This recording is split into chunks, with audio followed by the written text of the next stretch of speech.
제가 어릴 때 교회를 다녀보면은 변화시켜달라고 기도하시는 분들이 많았습니다. 예, 포대기에 아기를 들쳐업고 예배당 마룻바닥에 무릎 꿇고 눈물을 흘리면서 기도하는 어머니들. 예, 나는 이렇게 살아도 우리 아이들의 장래를 열어주십사. 그것을 위해서 기도하는 어머니들이 참 많았습니다.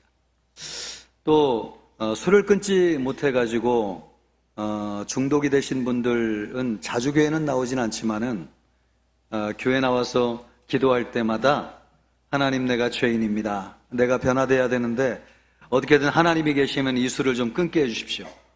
이렇게 기도하시는 분들이 간혹 계셨습니다. 변화에 대한 열망인 것이죠. 새 사람이 되고 싶다는 간절한 소망입니다.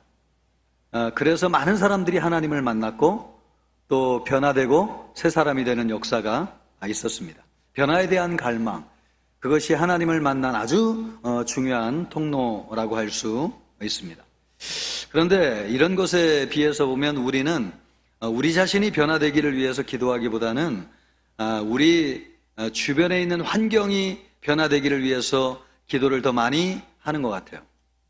부부관계에 갈등이 있을 때에도 내 아내가 변화되기를 바라고 또 내 남편이 변화되면 좋겠다, 그런 바람을 가지고 있습니다.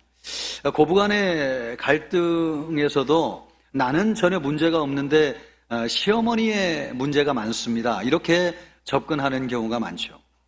직장 생활하면서도 나는 좋은 스펙을 쌓아가지고 이렇게 열심히 해서 여기까지 왔는데 내 상사가 꼰대 같은 상사가 있고 또 동료들이 나를 좀 인정해 주지 못해가지고 실력 발휘를 못해서 내가 이렇게 다니고 있다. 주변 환경을 탓하고 또 주변을 원망하는 사람들이 있는 것을 보게 됩니다. 요즘 젊은 사람들은 승진에 대해서 별로 목이 마르지 않아요. 또 월급을 많이 받는 거에 대해서 그렇게 미련을 많이 가지고 있지 않습니다. 스트레스를 받지 않고 편하게 직장 생활 하기를 바랍니다. 그리고 재미와 취미를 이루어가면서 소소한 삶을 살아가는 것이 많은 젊은이들의 꿈과 비전이라는 이야기를 들었습니다. 그래서 여행을 다니고요, 또 캠핑을 다니는 것도 그런 삶의 한 일환이라는 것이죠. 그러나 실제로 살면서 그렇게 산다고 해가지고 스트레스에서 벗어나가지고 살 수 있느냐? 오히려 더 갈등과 분쟁이 많아지는 것을 보게 됩니다. 우리의 삶이 우리가 원하는 것은 평안하기를 원하고 또 행복하게 살기를 원하는데, 그래서 그런 삶을 추구하지만 정작 일어나는 우리의 삶의 변화들을 보면은 세상이 더 힘들어지고 갈등과 분열과 분쟁이 심해지는 것을 보게 됩니다. 내가 변화되기를 원치 않고 나를 둘러싸고 있는 환경이 변화되기를 바라기 때문에 그렇습니다. 사도 바울은 세상을 바꾸려고 했던 사람이에요. 그럴 때는 행복하지 않았습니다. 좋은 세상을 만드는 것이 아니라 분열, 폭력, 갈등의 세상을 만들었습니다. 바울이 예수님을 만나가지고 3일 동안 아무것도 보지 못할 때에 이 바울을 위해서 하나님이 아나니아라고 하는 사람을 보냅니다. 그런데 아나니아가 예수님의 말씀을 듣고 바울에게 가는 것을 즉시 순종하지 않으려고 했습니다. 그 이유는 바울이 어떤 사람인가를 너무나 잘 알고 있었기 때문이죠. 13절, 14절을 보면은 아나니아가 대답하되 주여, 이 사람에 대하여 내가 여러 사람에게 듣사온즉 그가 예루살렘에서 주의 성도에게 적지 않은 해를 끼쳤다 하더니, 여기서도 지금 다메섹에서도 주의 이름을 부르는 모든 사람을 결박할 권한을 대제사장에게서 받았나이다.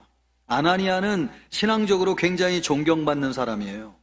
그런데 그런 사람도 바울을 만나기를 꺼려했습니다. 바울은 유명한 사람이었는데 안 좋은 쪽으로 아주 유명한 사람이었습니다. 가는 곳마다 사람들을 잡아들였습니다. 무력으로 안 되면은 합법적인 방법을 동원해서라도 내가 원하는 세상을 만드는데 방해가 되는 사람들은 다 잡아들이려고 하는 사람들이었습니다. 예, 이런 바울을 사람들이 두려워했습니다. 예, 벌벌 떨면서 아무도 바울을 가까이 하려고 하지 않았습니다. 자기가 원하는 세상을 만들려고 할 때는 아무도 바울을 가까이 하려고 하지 않았습니다. 예, 그래서 하나님께서 우리를 먼저 변화시키고 세상을 변화시키는 것은 여러분, 우리가 변화되지 않으면 이 세상에 참된 평화는 오지 않기 때문에 그렇습니다. 그래서 하나님은 죄로 인해서 범죄하고 타락한 우리 인간을 먼저 구원하시고 구원받은 우리를 통해서 세상을 변화시키는 것입니다. 우리가 변화되지 않고 가정이 바뀌기를 바라는 것은 있을 수 없는 얘기죠. 예, 우리가 가장이기 때문에 우리의 권위로 아이들을 누르고 또 아이들을 혼낸다고 해가지고 아이들이 변화되고 우리의 가정이 행복한 가정이 되는 것이 아닙니다. 그런 가정일수록 아이들이 부모님과 갈등이 심해지고 미움과 다툼이 일어나는 것을 보게 됩니다. 내가 바뀌지 않고 우리 가정이 바뀐다고 생각하는 것은 여러분 있을 수 없는 일이죠. 예, 우리가 바뀔 때 하나님이 우리와 함께 하시는 것입니다. 그래서 우리 안에 하나님이 계실 때에 우리를 통해서 하나님께서 세상을 변화시키고 바꾸는 것이죠. 내가 변화되지 않고 세상을 바꾸기를 원하는 곳에는 하나님이 함께 하시지 않습니다. 평안도 없고 행복도 없습니다. 갈등과 분열만 있습니다. 우리는 세상이 잘 살게 되었는데 왜 더 불행하다고 느끼는 것입니까? 이전보다도 훨씬 더 잘 살지만 행복하다고 느끼는 사람은 많지 않습니다. 왜 그런 것입니까? 내가 바뀌기를 원치 않고 다른 사람이 변화되기를 원하는 것이죠. 바울이 세상을 바꾸려고 할 때에는 그렇게 사모하는 주님이 바울과 함께하지 않으셨습니다. 그러면 그 예수님은, 바울이 그렇게 만나기를 원했던 그 주님은 어디 계셨는가? 10절 말씀을 보면은 그때에 다메섹에 아나니아라 하는 제자가 있더니 주께서 환상 중에 불러 이르시되 아나니아야 하시거늘 대답하되 주여 내가 여기 있나이다 하니. 예수님이 아나니아를 환상 중에 찾아오셨어요. 아나니아에 대해서는 사도행전 22장 12절에 잘 기록되어져 있습니다. 아나니아를 통해서 바울이 은혜를 받았기 때문에 평생 이 아나니아라고 하는 사람을 잊지 않고 살았다는 것을 알 수 있는데 사도행전 이 말씀을 보면 바울이 이렇게 얘기하고 있습니다. 율법에 따라 경건한 사람으로 거기 사는 모든 유대인들에게 칭찬을 듣는 아나니아라는 사람이, 아나니아는 다메섹에 사는 모든 유대인들에게 칭찬을 받는 경건한 사람이었습니다. 이 사람을 바울에게 보내기 위해서 예수님이 아나니아를 찾아오셨어요. 누구에게 보내기 위해서? 바울에게 보내기 위해서. 그래서 11절 12절에 예수님이 말씀하십니다. 주께서 이르시되 일어나서 직가라 하는 거리로 가서 유다의 집에서 다섯 사람 사울이라 하는 사람을 찾으라. 그가 기도하는 중이니라. 그가 아나니아라 하는 사람이 들어와서 자기에게 안수하여 다시 보게 하는 것을 보았느니라. 예수님이 아나니아에게 직가라고 하는 곳으로 가가지고 다섯 사람 사울을 찾아가지고 안수하라고 말씀하셨습니다. 그때에 바울은 무엇을 하고 있었는가? 기도하는 중이었어요. 다메섹 도상에서 부활하신 예수님을 만났어요. 거기에서 예수님이 네가 시내로 들어가면 너에게 할 일을 이룰 사람이 있을 것이다. 그 말을 듣고 시내로 들어왔습니다. 그러나 눈을 떴지만은 보이는 것이 아무것도 없었어요. 그래서 3일 동안 바울이 할 수 있는 것은 기도하는 것밖에는 할 일이 없었습니다. 기도하면서 보니까 자기가 지금까지 하나님을 위해 열심을 냈다고 했지만 그것은 하나님을 위한 것이 아니고 하나님을 가슴 아프게 하는 일이라고 하는 것을 깨닫게 됐어요. 그래서 기도하면서 하나님 앞에 철저히 회개하고 죄를 자복했습니다. 하나님, 내가 죄인입니다. 아버지 하나님이여 나를 변화시켜 주시옵소서. 그렇게 회개하면서 하나님 앞에 엎드렸습니다. 그가 기도하고 있는데 기도하면서 바울의 마음속에 무엇이 일어나고 있느냐? 변화가 일어나고 있는 것이죠. 지금 바울은 예수님을 만나서 그 속에서 변화가 일어나고 있습니다. 바울이 그렇게 간절히 하나님을 만나고 싶었는데 세상을 바꾸려고 할 때는 그 하나님이 함께 계시지 않았는데 지금 하나님이 바울과 함께 하고 계신데 이 바울이 있는 현장은 어떤 현장인가? 하나님, 내가 잘못했습니다. 내가 죄인입니다. 하나님, 내가 변화받기를 원합니다. 기도하면서 하나님 앞에 엎드리는 그 현장에 우리 하나님이 찾아오셔서 함께하고 계십니다.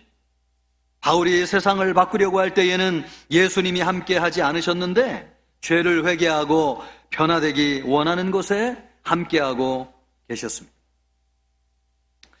요즘은 가슴을 치며 회개하고 변화받기를 사모하는 사람이 그리 많지 않은 것 같아요. 눈물을 흘리면서 잘못을 뉘우치고 엎드려 비는 자식을 끌어안고 울어주지 않을 부모가 어디 있겠어요? 하나님도 마찬가지죠. 그런 자식, 실패하고 돌아오는 자식을 품에 안아주세요. 집을 나갔다 돌아오면 버선발로라도 뛰어가서 맞아주는 것이 부모님의 심정입니다. 하나님의 심정이 그런 것이죠. 하나님, 내가 잘못했습니다. 용서해 주십시오. 이제 다시는 하나님의 마음을 아프지 않겠습니다. 내가 새 사람 되어 변화될 수 있도록 하나님 나를 도와주시옵소서. 변화를 위해서 엎드려 비는 곳에 하나님이 함께 하시고 예수 그리스도를 통해서 그와 함께 하셨습니다.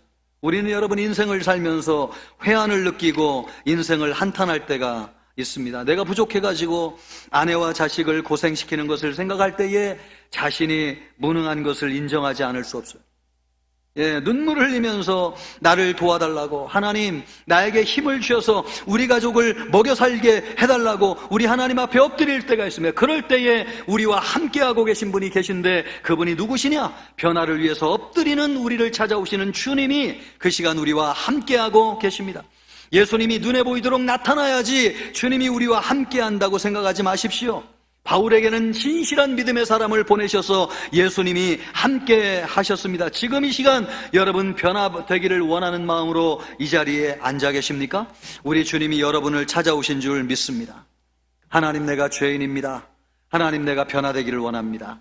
내가 새로운 인생을 살기를 원합니다. 주님, 이제로부터라도 다시 시작하고 싶습니다. 이런 마음으로 엎드릴 때에 거룩하신 주님이 여러분과 함께하고 계신 줄 믿습니다.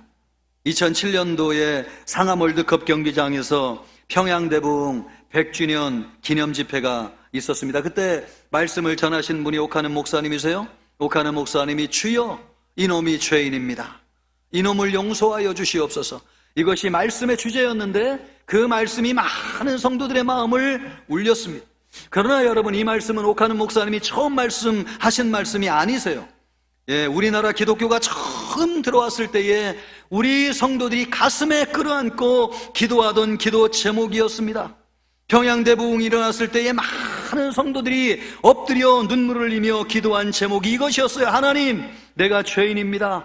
내가 변화되기를 원합니다. 내가 변화되어 가정을 살리기를 원하고 하나님이여 무너지고 망한 나라를 다시 세우기를 원합니다. 하나님, 나를 변화시켜 주시옵소서. 하나님, 나를 만나 주시옵소서. 나를 새롭게 하여 주시옵소서. 그래서 회개운동이 일어나게 되었고 수많은 성도들이 죄를 회개하고 변화를 받아 하나님 앞에 돌아왔습니다.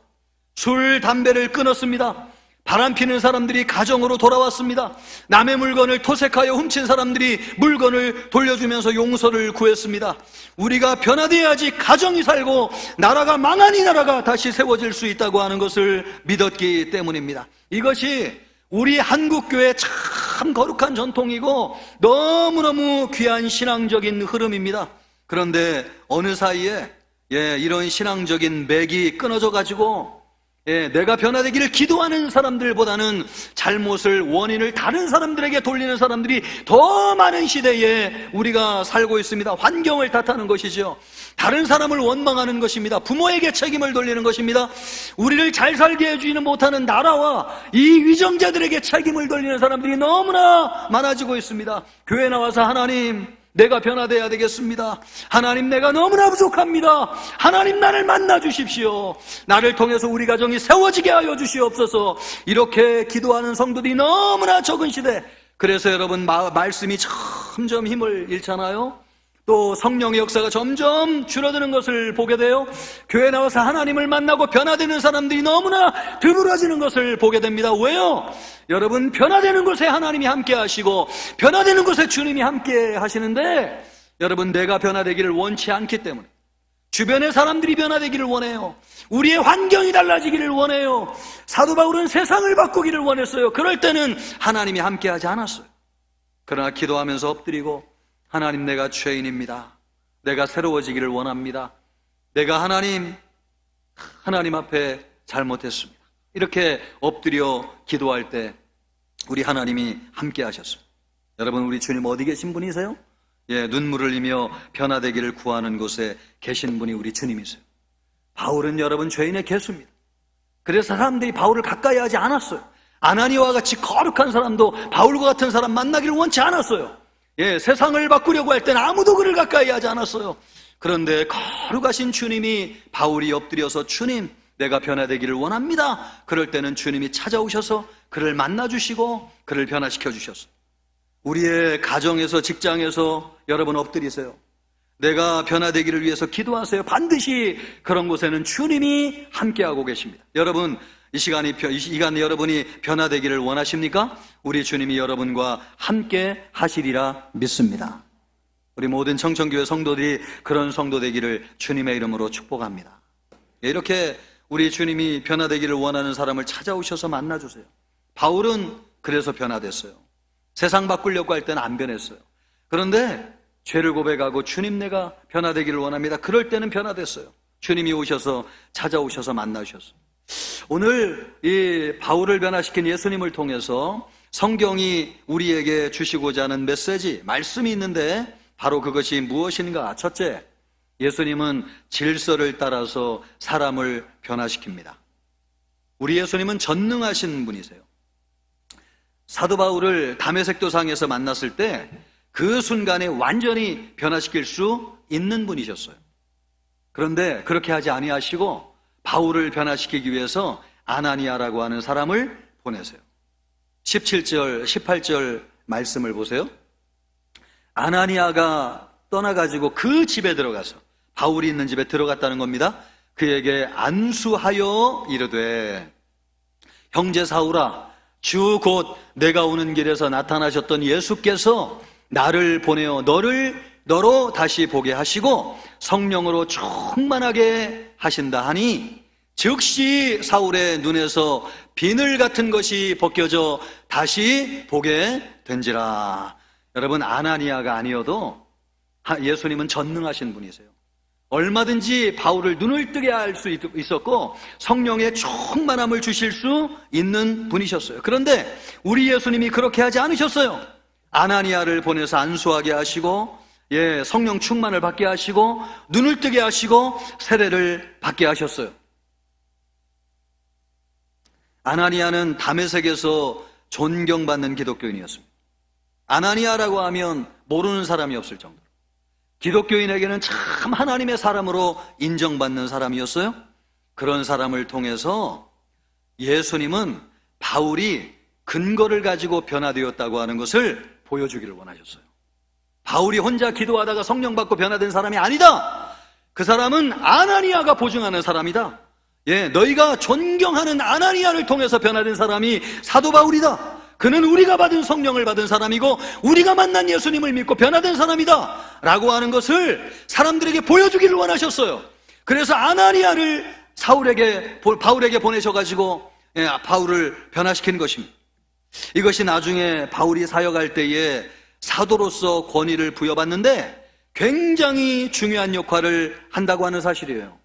갈라디아서 말씀을 보면은 바울이 복음을 전할 때에 사람들에게 제일 많은 공격을 받은 것이 뭐냐면, 너는 진짜 사도가 아니지, 너는 가짜 사도지, 이런 공격을 제일 많이 받았습니다. 이때에 바울이 정통성을 가진 사도라고 하는 것을 인정받지 못했다고 하면 사도 바울의 사역이 힘들어졌을 거예요. 예수님은 그걸 아셨어요. 얼마든지 예수님은 혼자 사도 바울을 변화시킬 수 있는 분이셨지만, 사람들을 위해서 그렇게 하지 않으셨어요. 아나니아와 같이 존경받는 사람을 통해서 바울이 변화된 것을 보증하기를 원하셨어요. 이것을 볼 때에 우리 주님은 어떤 분이신가? 참 여러분, 우리가 믿는 하나님은 어떤 하나님이시냐? 질서의 하나님이세요. 고린도전서 14장 33절 말씀을 보면요, 하나님은 무질서의 하나님이 아니시오 오직 화평의 하나님이시니라. 여러분 믿습니까? 그래서 고린도전서 14장 40절 말씀을 보면 모든 것을 품위 있게 하고 질서 있게 하라. 왜 우리가 품위가 있어야 돼요? 우리가 믿는 하나님이 품위 있으신 분. 여러분, 왜 우리가 질서를 지켜야 돼요? 우리가 믿는 하나님이 질서가 있는 분이세요. 하나님은 혼자서 다 하실 수 있어요. 그러나 그렇게 하지 않으셨어요. 세상을 창조하실 때에도 하나님이 계획하시고, 말씀이신 예수 그리스도가 모델이 청사진이 되어주시고, 성령이 운행하셔서 세상을 창조하셨어요. 이것을 볼 때에 우리 하나님은 세상을 창조하실 때에도 질서를 따라서 삼위일체 하나님이 연합하여 세상을 창조하시는 것을 볼 수 있습니다. 우리를 구원하실 때에도 하나님이 얼마든지 하실 수 있었지만은 하나님은 우리를 구원하기로 작정하셨어요. 그리고 예수님이 하나님의 구원 계획을 이루셨어요. 그리고 예수님이 이루신 구원 계획을 성령님을 보내셔서 믿게 하심으로 삼위일체 하나님이 합동하여서 우리를 구원하신 것을 볼 수 있습니다. 하나님은 어떤 하나님이시냐? 질서의 하나님. 우리를 변화시킬 때에도 하나님이 언제 다 하실 수 있지만은, 예수님이 바울에게 아나니아와 같은 사람을 보내서 변화시키는 것입니다. 질서의 하나님이세요. 질서의 하나님. 가수인 걸로 알고 있는데, 제가 또 엔터테인먼트 회사를 운영하는 박모 씨라고 하는 사람이 있어요. 근데 얼마 전에 이분의 동영상을 제가 봤더니 여러분과 같은 이렇게 성도들을 많이 앉혀놓고 성경 강의를 하고 있더라고요. 그래서 성경을 펴가지고 몇 장 몇 절 가르치면서 구원이 무엇이고 신앙생활이 무엇이고 교회가 무엇이고 신앙생활이 뭔지를 가르치는 거예요. 제가 그것을 보면서 이 사람이 검증된 사람인가? 이런 생각을 했습니다. 제가 전에 듣기로는 이 사람이 구원파와 관련되어 있다고 하는 말을 전에 언뜻 들은 적이 있거든요. 건강한 신학교에서 신학을 정식으로 공부한 것도 아닌데 성경을 가르친다고 하면 우리 건강한 기독교인들이 그런 사람들에게 이거 근거 없는 이런 가르침과 교육을 받아야 되는가? 바람직하지 않다는 생각이 들어요. 또 유튜브 영상을 보니까 요즘 유명한 신부님 한 분이 계신데 황모모라고 하는 신부님이 계시더만요. 고개를 끄덕이는 분들을 보니까 다 이해 보신 분들인데, 여러분 우리가 잘 생각해 볼 필요가 있어요. 말을 잘하고 재밌게 이야기한다고 신학과 사상이 다른 그런 분들의 가르침과 또 강연과 강의를 우리가 들어야 되는가? 이거 생각해 볼 일이죠. 왜요? 우리 하나님이 그런 분이 아니시기 때문에 그렇습니다. 우리 하나님은 어떤 하나님이세요? 여러분, 우리 하나님은 질서의 하나님이십니다. 사람을 변화시킬 때에도 하나님 혼자 하실 수 있지만 질서를 따라 변화시키는 분이세요. 그래서 교회에서 말씀을 듣고 배우는 것이 제일 안전하고 좋은 방법입니다. 하나님은 질서의 하나님이십니다. 하나님은 예수님의 피로 값주고 산 교회를 통해서 우리가 말씀을 듣기를 원하시고 교회 안에서 변화받기를 원하십니다. 가장 안전한 방법으로 질서를 따라 변화받는 우리 모든 청천교회 성도님들 되시기를 주님의 이름으로 축복합니다. 두 번째로, 예수님은 사명을 주셔서 사람을 변화시키십니다. 15절 16절을 보세요. 주께서 이르시되 가라. 예수님이 바울에게 사명을 주시는 말씀인데, 가라. 이 사람은, 바울은 내 이름을 이방인과 임금들과 이스라엘 자손들에게 전하기 위하여 택한 나의 그릇이라. 주님의 그릇이라는 것입니다. 그가 내 이름을 위하여 얼마나 고난을 받아야 할 것을 내가 그에게 보이리라. 예수님은 이방인에게 복음을 전할 주님의 그릇이라고 하는 사명을 바울에게 주셨습니다. 지금까지 바울은 자기를 위한 그릇이었습니다. 유대인이고 하나님을 믿는다고 하고 또 하나님을 위해서 일한다고 했지만은 그 자신의 명예를 위해서, 영광을 위해서, 자기의 이상을 실현하기 위해서 살아왔습니다. 그럴 때에는 마음속에 분노와 미움이 가득했어요. 가는 곳마다 분열과 다툼이 일어났어요. 그러나 예수님을 위해 살 때는 달라졌어요. 그러지 않았어요. 고난을 주는 사람이 아니라 고난을 받는 사람이 되었습니다. 자신을 주장하는 사람이 아니라 사랑과 평안의 복음을 전하는 사람이 되었습니다. 내가 사는 것이 아니라 내 안에 예수가 사는 사람이 되었습니다. 내가 그리스도와 함께 십자가에 못 박혔나니 그런즉 이제는 내가 사는 것이 아니요 내 안에 그리스도께서 사시는 것이라.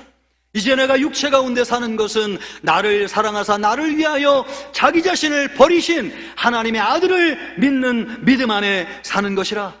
여러분, 내가 죽고 예수가 산다는 이 고백을 누가 했느냐? 바울이 하였습니다. 바울이 하였습니다. 사명을 받고 나니까 내가 사는 것이 아니고 예수가 산다는 것을 알고 사도 바울은 변화되었습니다. 하나님은 하나님의 영광을 위해서 우리를 지으시고 창조하셨어요. 이사야 43장 7절 말씀을 보면 내 이름으로 불려지는 모든 자 곧 내가 내 영광을 위하여 창조한, 하나님의 영광을 위해 창조한 자를 오게 하라. 그를 내가 지었고 그를 내가 만들었느니라. 하나님이 우리를 사랑하셔서 우리를 창조하셨는데 창조하실 때에 우리 하나님의 비전이 있었어요. 하나님이 만드신 세상을 다스리게 하시면서 세상에서 하나님의 영광을 드러내게 하시고 하나님을 경배하고 예배하게 하는 것이 하나님이 우리를 향한 비전이고 꿈이었습니다. 그러나 여러분, 우리는 하나님의 영광을 드러내기보다는 우리 자신이 하나님이 되기를 원했어요. 그래서 하나님의 말씀을 거역하고 불순종해서 하나님을 떠났어요. 그러나 우리 사랑이 많으신 하나님은 우리가 그대로 살기를 원치 않으셨어요. 우리를 구원하시기를 원하셨어요. 그래서 우리에게 하나님의 아들 독생자 예수 그리스도를 우리에게 보내주셨어요. 그 예수님이 오셔서 십자가에서 죽으심으로 우리의 죄 영벌을 담당하게 하여 주시고 저주에서 벗어나게 하시고 죽음의 고통에서 벗어나게 하여 주시고 우리를 구원해 주셨어요. 우리가 주님을 위해서, 하나님을 위해서 한 것은 아무것도 없어요. 그러나 하나님은 자기 아들 독생자 예수를 주시기까지 우리를 사랑하셨어요. 이 은혜를 무엇에 비교할 수 있겠습니까? 여러분, 돈 주고 살 수 없는 이 은혜, 사도 바울은 평생 이 은혜를 저하는 것을 귀하게 여겼습니다. 헬라인들은 지혜를 구하고 유대인들은 표적을 구하지만 나는 나를 위하여 십자가에 죽으신 오직 예수 그리스도를 전할 것이다. 그것이 사도 바울의 비전이었어요. 이전에는 자기를 주장하는 사람이었지만은 이제는 예수 그리스도의 십자가를 전하는 사람이 되었어요. 사명을 받았을 때에 사도 바울이 변화되었습니다. 사명이 우리를 변화시켜요. 스트레스를 이기지 못하고 병원에서 마약성 진통제를 사용하다가 중독되는 의사 선생님들이 간혹 있다는 이야기를 제가 들었습니다. 그렇게 좋은 직업을 가지고 있는데, 그리고 그렇게 많은 돈을 버는데 왜 만족하지 못하고 그런 중독에 빠지는가? 의사를 치료해야 될 그 마약성 진통제를 자기에게 놔가지고 오히려 그것 때문에 인생이 망가지게 되는가? 돈이라고 하는 것도 그렇잖아요. 우리 돈 많이 벌면 행복할 거라고 생각가지고 많은 돈을 벌지만은 그 돈에 만족하지 못하고 돈을 잘못 써가지고 잘못된 쾌락에 빠져가지고 인생이 엉망이 돼버린 분들 우리 주변에 참 많이 있는 것을 보게 돼요. 참 왜 그런 것입니까? 그렇게 남들이 부러워하는 인생을 사는 사람들이 왜 잘못되는 것입니까? 인생의 목적을 잃어버리는 것이죠. 하나님이 우리를 이 세상에 있게 하신 목적과 이유가 무엇인지를 잃어버리고 살게 되는 것입니다. 그런데 이와는 반대의 인생을 사는 분이 계세요. 몽골 울란바토르에서 의료 선교를 하고 있는 선교사님이 계세요. 이분이 공부를 잘해가지고 의대 갈 때는 부모님들이 참 귀하게 자랑하는 자식이었는데 의사가 돼가지고 선교사가 된다고 하니까 제일 충격을 받고 말린 분이 부모님이세요. 그 정도. 돈 잘 벌고 편하게 살면 되는데 왜 그 험난하고 어려운 길을 가느냐? 그런 것이죠. 그런데 지금 어떻습니까? 그는 세상에서 가장 행복한 의사가 되어 있습니다. 그 추운 겨울 몽골 울란바토르에서 추위에 벌벌 떨면서 추운 고생을 하고 의약품을 구하기 위해서 한국에 있는 친구 의사들에게 전화해가지고 참 아쉬운 소리를 하는 거죠. 그런데도 그분의 얼굴에는 빛이 나요.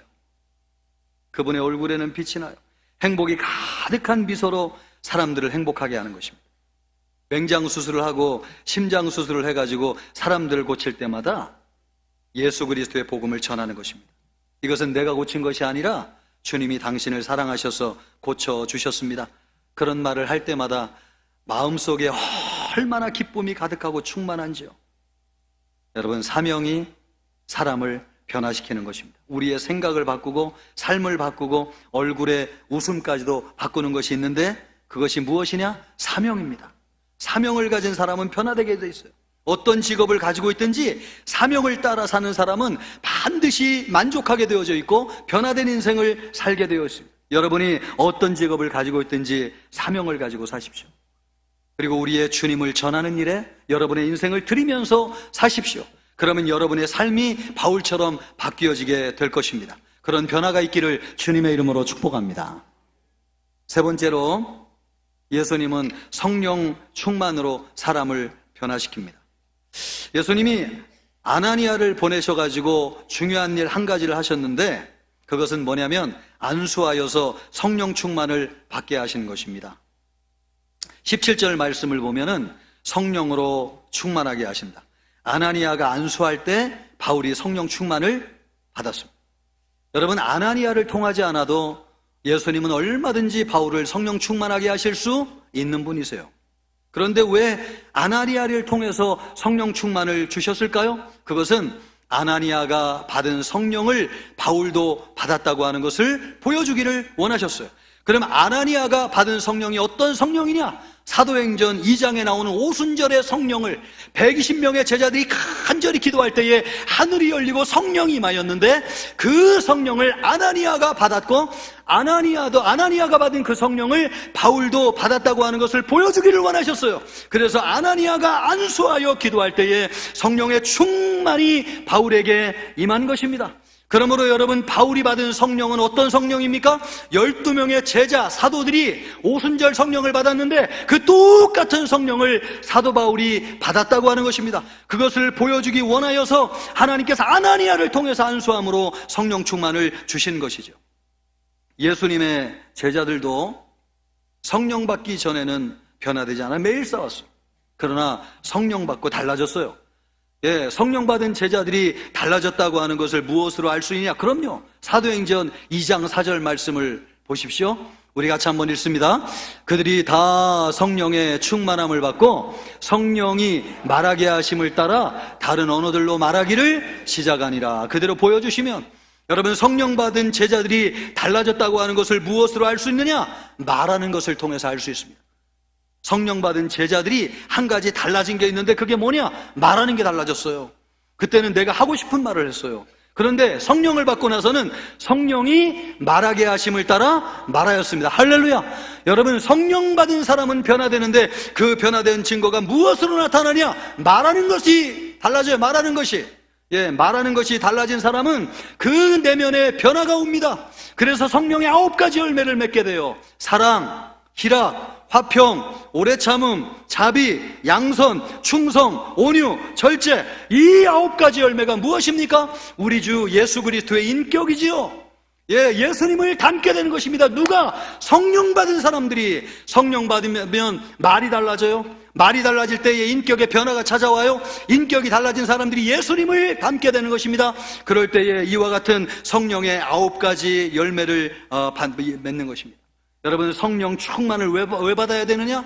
성령 받아야 변화되는 것입니다. 성령 받기를 주님의 이름으로 축복합니다. 그런데 하나님이 성령을 주실 때에는 특별한 목적을 가지고 주세요. 사람을 거듭나게 할 때 주시거나 사명을 주실 때 성령 충만을 주세요. 우리의 기분을 위해서 주시는 게 아니에요. 내가 다른 사람들보다 신앙적으로 우월하다는 걸 보여주기 위해 성령 주시는 게 아니에요. 성령을 주시는 데는 목적이 있어요. 누군가를 거듭나게 할 때 성령 주세요. 이 시간 성령 임하기를 주님의 이름으로 축원합니다. 여러분, 사명을 받을 때에 주님, 내가 변화되어 주님 위해 살기를 원합니다. 그런 사람에게 성령을 부어주세요. 여러분에게 성령 임하기를 주님의 이름으로 축원합니다. 그런데 이 성령을 주실 때 보면 기도할 때 성령을 주시는데 특별히 여러분, 교회에서 가장 안전하고 확실한 방법으로 기도할 때에 성령을 부어주세요. 우리 성도들이 뜨거운 마음으로 통성 기도할 때에 성령 주시는 줄 믿습니다. 또 오늘 아나니아를 통해 성령을 주신 것을 볼 때에 교회의 영적인 지도자를 통해서 기도받고 안수받을 때에 함께 기도하게 될 때에 성령이 임하는 것이지요. 주여, 내가 사명을 감당하기를 원합니다. 하나님, 변화되어 새 사람 되기를 원합니다. 주님을 위하여 살기를 원합니다. 이런 사람에게는 성령 주시는 줄 믿습니다. 우리 청천교회 모든 성도들 성령 충만받아 변화되기를 주님의 이름으로 축원합니다. 예, 바울은 이렇게 변화됐습니다. 바울이 예수님을 만나 변화됐습니다. 그럼 우리도 바울처럼 예수님 만나 변화돼야 되는데, 구체적으로 어떻게 할 때 우리가 변화될 것인가? 간단하게 우리 두 가지를 적용할 수 있다고 봅니다. 첫째, 가장 안전하고 확실한 방법으로 변화를 받으셔야 돼요. 왜냐하면 하나님이 그런 분이시기 때문에. 그래서 엉뚱한 데 가가지고 우리가 여러분 영적으로 대단하다고 해가지고 은혜를 받는 거 안 됩니다. 예수님을 보세요. 보증된 믿음의 사람 아나니아를 보내셔가지고 바울을 변화시키는 것을 보잖아요. 그를 통해서 사명을 주시고 안수하게 하시고 눈을 뜨게 하시고 세례를 주셔가지고 봐라! 바울은 이런 사람이다. 보증할 수 있는 사람이다라고 하는 것을 주님이 보여주셨어요. 아나니아를 우리에게 적용한다면 아나니아는 누구인가? 교회와 교회를 섬기는 사역자라고 할 수 있죠. 여러분, 교회에서 성경대학을 하세요. 또 교회에서 교리대학을 공부하세요. 그리고 교회에서 훈련 받으세요. 기도하기를 원하면 교회 와서 기도하세요. 금요기대 오셔서 뜨겁게 우리 성도들이 한 마음으로 기도할 때에 가장 안전하고 확실한 방법으로 우리에게 성령을 주십니다. 그렇게 은혜 받고 성령 받고 변화되는 여러분이 되기를 주님의 이름으로 축복합니다. 한 가지 더 기억해야 될 것은, 변화될 때까지 잠잠히 참고 기다리세요. 변화는 사람의 힘으로 받는 것이 아니고 우리 주님이 변화시켜 줘야지 변화될 수 있습니다. 바울을 보세요. 여러분, 3일 동안 아무것도 먹지 못하고 마시지 못하고 눈으로 보지도 못했어요. 그럴 때 하나님이 사람을 보내셔요. 그때까지 기다려야 됐어요. 기다리면서 바울이 한 것이 무엇입니까? 기도하면서 자기를 돌아보고 회개하고 하나님 앞에 엎드리면서 주여, 기도하는 것이었습니다. 하나님, 나를 변화시켜 주십시오. 새 사람 되기를 원합니다. 주님을 위해 살기를 원합니다. 주님, 나를 변화시켜 주십시오. 그렇게 기도할 때에 하나님께서 사람을 보내주셔서 그를 변화시켜 주셨습니다. 그러므로 여러분이 변화가 안 될 때 변화되려고 몸부림치지 마시고 온전히 내 자신을 주님께 맡기세요. 기쁘게 찬양하세요. 예배하는데 전념하세요. 우리 하나님의 인도하심에 나를 맡기세요. 그러면 주님이 변화를 위해서 우리에게 사람을 보내시고 성령을 통해서 우리를 새롭게 하여 주실 것입니다. 예수 만나 변화되는 우리 모두가 되기를 우리 주님의 이름으로 축복합니다.